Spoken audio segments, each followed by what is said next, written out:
Você já parou para contemplar de verdade o silêncio absoluto que parece pairar sobre a questão mais fundamental da existência? O que acontece conosco após a morte? É um fim terminal, um apagar de consciências, ou existe algo mais, uma continuidade que nossa mente racional não consegue captar? A ciência materialista, é claro, não encontra evidências mensuráveis de uma alma imortal e se apoia na ideia de que a consciência é um mero subproduto do cérebro que se extingue com ele. No entanto, ao longo de toda a história humana, em todas as culturas e eras, persiste uma intuição teimosa, um sentimento profundo de que há mais entre o céu e a terra do que pode ser explicado em um laboratório. E foi justamente nesse território misterioso, na fronteira entre o conhecido e o inefável, que o psiquiatra suíço Carl Gustav Jung dedicou sua vida a explorar. Ele não partiu de dogmas religiosos, mas da observação clínica e da investigação profunda da psique humana, chegando a conclusões que abalam as bases de nossa compreensão sobre a vida e a morte. Para entendermos a visão de Jung sobre a morte, precisamos primeiro desfazer um equívoco comum. Jung não era um místico desconectado da realidade, mas um cientista profundamente rigoroso, que simplesmente reconheceu os limites do método científico para investigar a totalidade da experiência humana. Sua ferramenta principal era a psique, um termo que vai muito além de mente e abrange todo o universo interior do indivíduo, incluindo aspectos conscientes e inconscientes. Jung percebeu que a psique não é uma tábula rasa, uma folha em branco preenchida apenas pela experiência pessoal. Ele descobriu evidências de uma camada mais profunda, universal e impessoal, que ele batizou de inconsciente coletivo. É como se abaixo do oceano único de nossa mente pessoal existisse um leito oceânico comum a toda a humanidade, povoado por formas arquetípicas primordiais. O que são esses arquétipos? Eles não são memórias ou imagens específicas, mas sim tendências inatas, padrões de comportamento e de simbolização que se manifestam em todos nós, independentemente de nossa cultura. O arquétipo da mãe, do herói, do sábio, da sombra, são como os instintos básicos da psique, moldando nossas reações, nossas mitologias, nossas religiões e nossos sonhos. Eles são as lentes através das quais experienciamos o mundo. Para Jung, a psique é, portanto, real e objetiva em sua própria natureza. Ela não é menos real do que o mundo físico. Na verdade, é o único médium através do qual podemos experienciar a própria realidade. E se a psique é uma realidade autônoma e objetiva, uma pergunta inevitável surge. Qual é o seu destino quando o corpo físico, seu hospedeiro temporário, deixa de funcionar? A resposta convencional, baseada no materialismo, é clara. A psique se extingue. Mas Jung, a partir de sua vasta experiência com os sonhos, fantasias e experiências de pacientes em análise, começou a questionar essa premissa. Ele observou que a psique frequentemente se comporta como se não estivesse inteiramente confinada ao tempo e ao espaço. Fenômenos como a sincronicidade, aquelas coincidências significativas que parecem ter uma conexão acausal, sugeriam para ele que a psique e o mundo material não são reinos totalmente separados, mas talvez aspectos diferentes de uma mesma realidade subjacente. Se a psique pode, de alguma forma, interagir com o mundo físico de maneiras que desafiam a causalidade linear, talvez ela também possa existir de uma forma que transcenda a biologia. Jung via a morte não como uma aniquilação, mas como um evento psicológico de profunda importância, integrado à própria estrutura da psique. Ele notou que, especialmente na segunda metade da vida, os seres humanos começam a se voltar naturalmente para dentro, num processo que ele chamou de individuação. A individuação é a jornada em direção à totalidade, o esforço da psique para integrar todos os seus aspectos, conscientes e inconscientes, luz e sombra, em torno de um centro organizador que Jung denominou de Self. O Self é o arquétipo da totalidade, a imagem de Deus dentro de nós, representando a plenitude e o sentido último da existência individual. A morte, nesse contexto, pode ser vista como a etapa final desse processo de individuação. Mas que evidências Jung tinha para sustentar essa visão? Ele não buscava provas no sentido material, mas sim no simbólico. Sua maior fonte de dados eram os sonhos de seus pacientes, especialmente aqueles que se aproximavam da morte ou lidavam com o luto. Jung observou que nesses contextos, os sonhos frequentemente apresentavam símbolos de transformação e renovação, e não de aniquilação. Imagens de viagens, de passagem por portais, de metamorfose de borboletas, de renascimento e de reconciliação eram comuns. A psique, em seu nível mais profundo, não parecia estar se preparando para um fim, mas para uma profunda transição. Ela parecia estar contando uma história diferente daquela, contada pela biologia. Talvez uma das contribuições mais radicais de Jung tenha sido sua reinterpretação dos fenômenos religiosos e espirituais. Para ele, as crenças em vida após a morte, almas e reencarnação não eram simples ilusões ou construções sociais. Elas eram expressões poderosas e necessárias dos arquétipos do inconsciente coletivo. A alma, na visão junguiana, não é uma coisa que se possui, mas uma realidade psicológica experienciada. Ela é o próprio princípio de vida e significado. Quando as religiões falam da imortalidade da alma, elas estão, na linguagem simbólica, apontando para a realidade autônoma e contínua da psique, que parece participar de uma dimensão atemporal. Jung também se debruçou sobre os relatos de experiências de quase morte, EQMs, que mesmo em sua época já eram reportados. Ele os via como fenômenos psíquicos genuínos que ofereciam um vislumbre do processo de morte. As características comuns dessas experiências, a sensação de paz, a revisão da vida, a visão de uma luz, o encontro com seres de luz, ressoavam profundamente com os símbolos arquetípicos que ele estudava.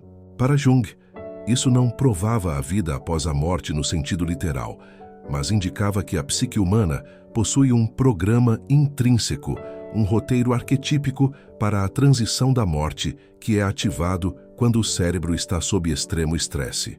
A pergunta que fica é: esse roteiro é apenas uma fantasia de consolo ou é um reflexo de um processo real? A relação entre a consciência individual e a psique mais ampla é crucial aqui. Jung não acreditava que nossa personalidade egóica, com seus gostos, memórias e neuroses cotidianas, fosse necessariamente preservada para sempre de forma intacta. Isso para ele seria uma ideia infantil. Em vez disso, ele propunha uma analogia fascinante. A consciência individual é como uma onda no oceano. A onda surge do oceano, tem sua existência individual e única por um tempo, mas eventualmente ela morre ao se reintegrar ao oceano. A onda, como entidade separada, deixa de existir, mas a água que a compunha, a substância essencial, retorna ao mar, de onde nunca realmente saiu. A morte, então, seria o retorno da consciência individual à sua fonte, ao inconsciente coletivo, ao oceano da psique universal. Isso soa como aniquilação? Jung argumentaria que não, porque o oceano é maior, mais rico e mais real do que a onda individual. O self, o centro arquetípico da totalidade, seria justamente o ponto de conexão entre a onda individual e o oceano universal. Ao nos aproximarmos do self através do processo de individuação, não estamos apenas nos tornando mais plenos em vida, mas também nos sintonizando com aquela parte de nós que é eterna e não está confinada ao ego passageiro. A morte, portanto, não é o fim do eu, mas uma transformação radical do eu, uma dissolução da identidade limitada em uma realidade mais ampla e inconcebível. E os sonhos premonitórios ou as sincronicidades envolvendo entes queridos falecidos? Jung levava esses relatos extremamente a sério, não como prova de fantasmas, mas como indicativos de que os vínculos psíquicos profundos podem persistir de alguma forma após a morte. Ele sugeria que no inconsciente coletivo, onde o tempo e o espaço são relativos, a distinção entre vivo e morto pode não ser tão absoluta quanto pensamos. Uma forte ligação emocional pode criar uma ponte através da qual conteúdos psíquicos, imagens, sentimentos, insights podem se transmitir, manifestando-se em sonhos ou em coincidências significativas para aqueles que permanecem vivos. Essa visão tem implicações profundas para como encaramos a vida presente. Se a morte é uma transição para um estado de ser mais amplo, então o propósito da vida não é simplesmente acumular prazeres ou evitar dores. O propósito central, segundo Jung, é o desenvolvimento da consciência. É através de nossas lutas, nossos amores, nossas criações e nossos sofrimentos que nós damos forma e substância à nossa psique. Estamos, essencialmente, tornando-nos quem somos. Cada desafio superado, cada aspecto sombrio integrado, cada ato de coragem e compaixão é um passo na jornada de individuação. A vida se torna uma oficina onde forjamos nossa alma. O que acontece, então, com pessoas que não passaram por esse processo, que viveram uma vida superficial, negando sua própria totalidade? Jung era reticente em dar detalhes sobre um além específico, pois considerava que isso era território da projeção e da imaginação. No entanto, a lógica de seu pensamento sugere que a morte não é um juízo externo, mas uma consequência natural do estado da psique. Aquele que não se conheceu em vida, que não enfrentou suas sombras, pode ter uma experiência mais confusa e fragmentária, pois sua psique não está integrada o suficiente para uma transição harmoniosa. A salvação, na visão junguiana, não vem de uma crença externa, mas do trabalho interior de autoconhecimento. Jung também via a negação moderna da morte como uma patologia perigosa. Ao tentarmos esconder a morte, medicalizá-la e afastá-la de nossa vista, nós cortamos um elo vital com o inconsciente. Os rituais funerários das culturas antigas, por mais primitivos que pareçam, cumpriam uma função psicológica essencial. Eles ajudavam os vivos a processar a perda e, através de símbolos e cerimônias, reconheciam a morte como parte do ciclo sagrado da vida. Sem esses rituais, nossa psique fica empobrecida e mais vulnerável aos traumas da perda, porque não temos uma estrutura simbólica para dar sentido à experiência. E o medo da morte? De onde ele vem? Para Jung, o medo primordial não é necessariamente o medo da aniquilação, mas sim o medo do desconhecido, do encontro com o inconsciente em sua totalidade. O ego, que se identifica com a consciência limitada, teme ser engolido pelo vasto e misterioso oceano do inconsciente coletivo. Esse medo é arquetípico, é o medo do herói ao enfrentar o dragão. Mas, paradoxalmente, é apenas ao se render e confiar nesse processo, ao aceitar a morte do ego como uma necessidade, que o indivíduo pode alcançar uma sensação de totalidade e paz. A coragem para morrer, psicologicamente falando, é a mesma coragem necessária para viver plenamente. A visão de Jung, portanto, não oferece uma certeza reconfortante no sentido religioso tradicional. Ela não prompara um céu com ruas de ouro, nem um inferno de fogo eterno. Em vez disso, ela nos convida a abraçar o mistério. Ela nos diz que a psique, a única ferramenta através da qual podemos experienciar qualquer coisa, aponta insistentemente para uma continuidade.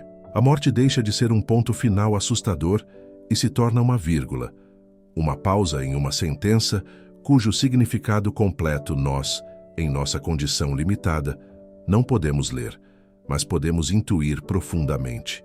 E como podemos nos preparar para essa jornada final? A resposta de Jung é desconcertantemente simples, vivendo a vida com profundidade e autenticidade. O trabalho de individuação, o esforço contínuo de nos tornarmos quem realmente somos, é a única preparação verdadeira para a morte. Significa olhar para as sombras, abraçar nossas contradições, honrar nossos sonhos e buscar um significado que vá além do material. Cada vez que enfrentamos um medo, perdoamos uma mágoa ou criamos algo belo, estamos, em essência, afinando nossa alma para a grande transição. Jung nunca afirmou ter respostas definitivas. Sua abordagem foi sempre fenomenológica. Ele descrevia o que via na psique humana, e o que ele via repetidamente era um padrão de transformação, não de extinção. A psique humana, em seu nível mais profundo, não acredita na morte. Ela a representa como uma passagem. Essa intuição arquetípica, presente em mitos, religiões e sonhos ao redor do mundo e ao longo do tempo, era para ele a evidência mais forte que temos.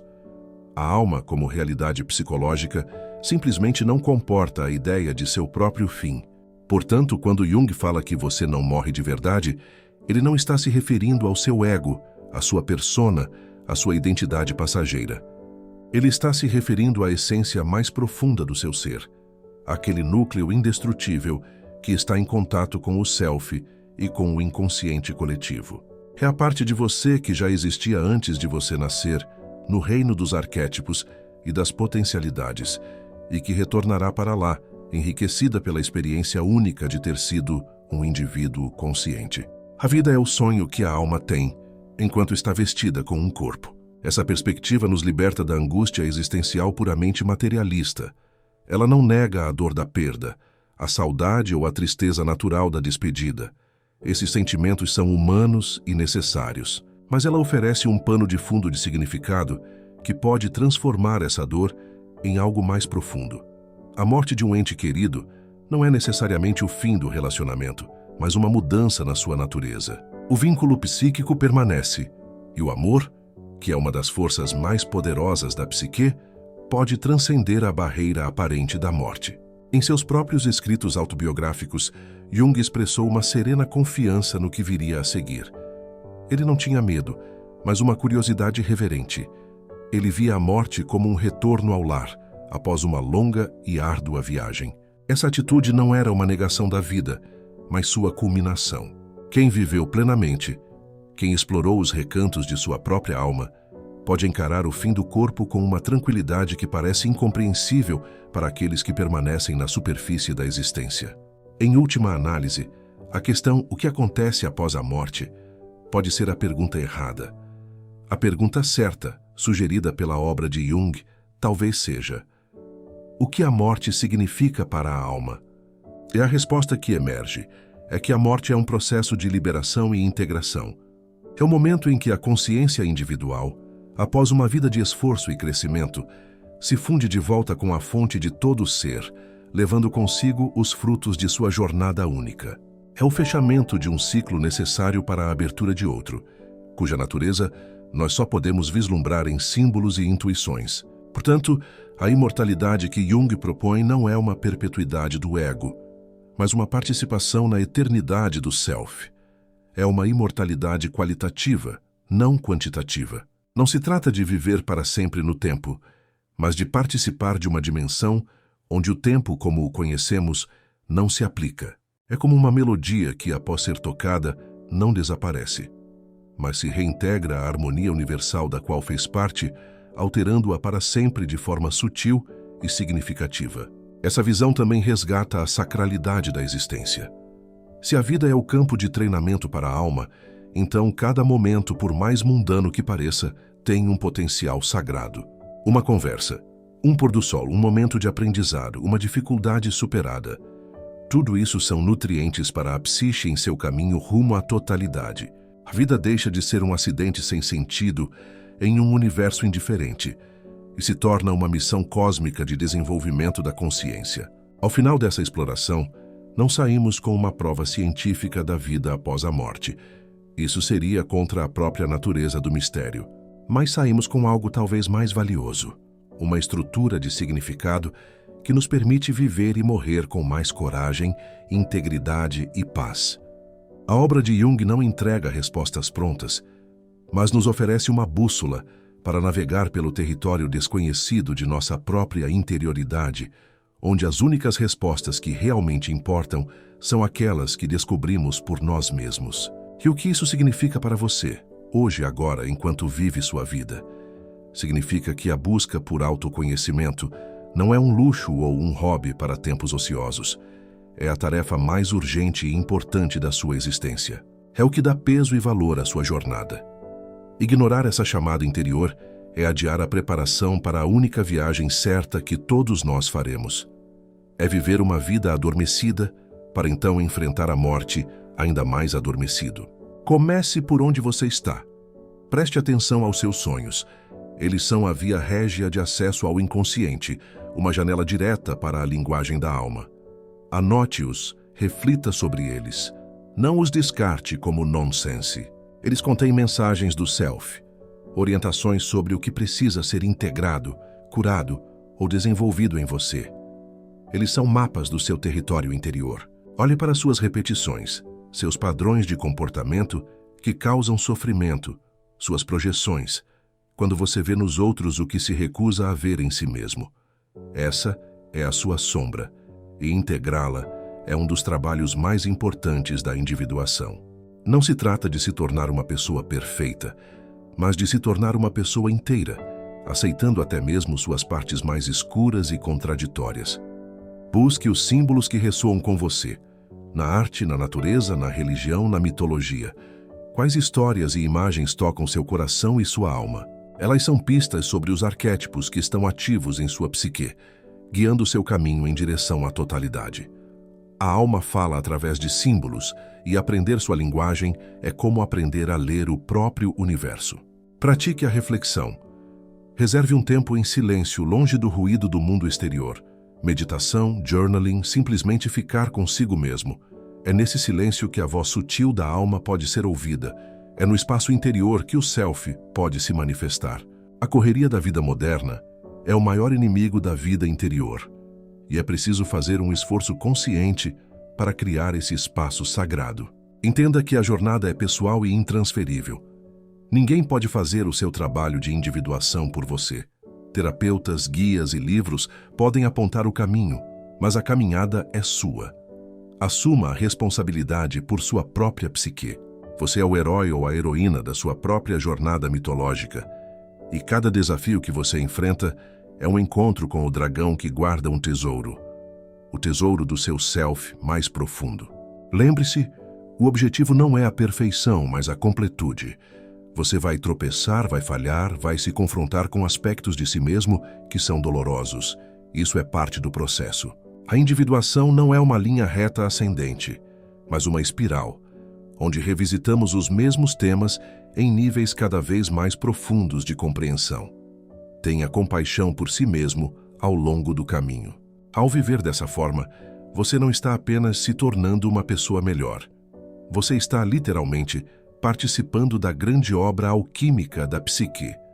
Você está transformando o chumbo de suas limitações e traumas no ouro da consciência expandida. E esse ouro, Jung sugere, é a única coisa que levamos conosco quando partimos. É a herança da alma. A morte, então, perde seu caráter de fracasso ou tragédia. Ela se torna a conclusão natural de uma vida bem vivida. O ato final de uma peça de teatro, onde o personagem principal, após aprender suas lições e cumprir seu destino, deixa o palco para retornar à sua verdadeira natureza, que é ilimitada e eterna. Você não é o personagem. Você é o ator que interpretou o personagem e que agora se prepara para voltar para casa. Esta não é apenas uma teoria interessante para ser arquivada na mente. É um convite para uma revolução interior. A pergunta que fica para você, espectador, é: o que você vai fazer com essa informação? Você vai continuar vivendo na superfície, distraído pelos 1000 estímulos fúteis do dia a dia, adiando o encontro consigo mesmo? Ou você vai aceitar o desafio de Jung e se lançar na maior e mais importante aventura da sua vida, a aventura de se tornar quem você realmente é?